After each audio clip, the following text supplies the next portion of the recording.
Mengawali lintas Banua kali ini pemirsa, gesekan yang terjadi antara nelayan luar daerah dengan nelayan lokal di perairan Kalimantan Selatan merupakan pekerjaan rumah yang harus menjadi perhatian serius pemerintah daerah.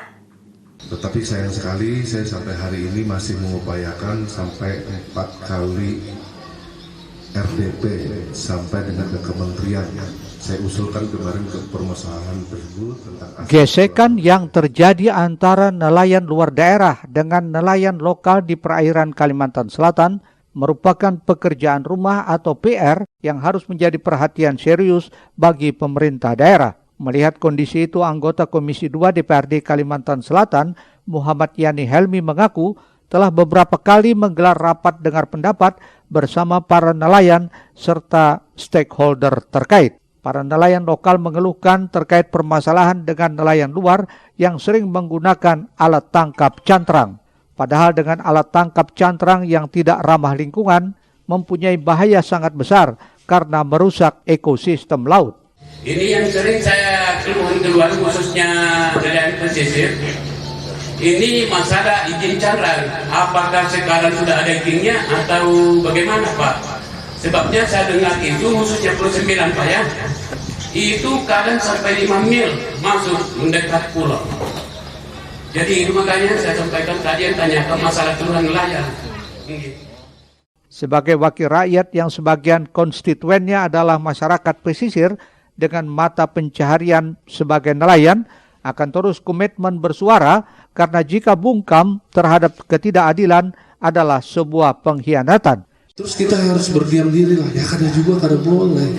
Paling enggak ada beberapa hal yang bisa saya lakukan lah. Satu, terus bersuara. Kedua, berdoa. Itu aja Pak. Jangan sampai sebagai wakil rakyat itu berdiam diri ketika masyarakat, mohon maaf ya, terhinakan di laut kita sendiri. Sementara itu, pelaksana tugas Kepala Pelabuhan Perikanan Batu Licin Sarwani mengaku gesekan yang sering terjadi ini karena masih minimnya perangkat pengawasan sehingga masih terdapat kapal besar yang melaut di perairan Kalimantan Selatan.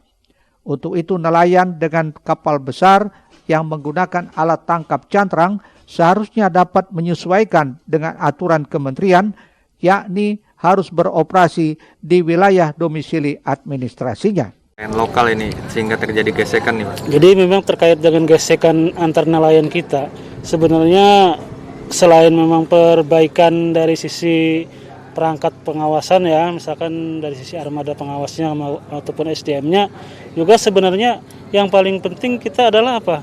Lebih mengutamakan kearifan lokal sebenarnya. Kenapa? Karena nelayan luar, misalkan terutama yang masih bisa bersahabat dengan kita kan adalah nelayan-nelayan yang menggunakan alat pusesen atau pukat cincin ya.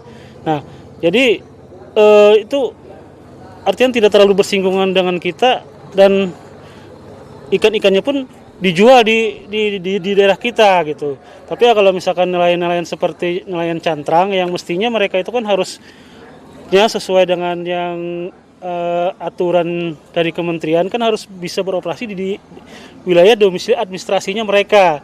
Kalau misalnya yang mengeluarkan izin itu Jawa Tengah, berarti cantrang itu harus beroperasi di wilayah Jawa Tengah saja, tidak boleh di wilayah kita. Muhail, Banjar TV.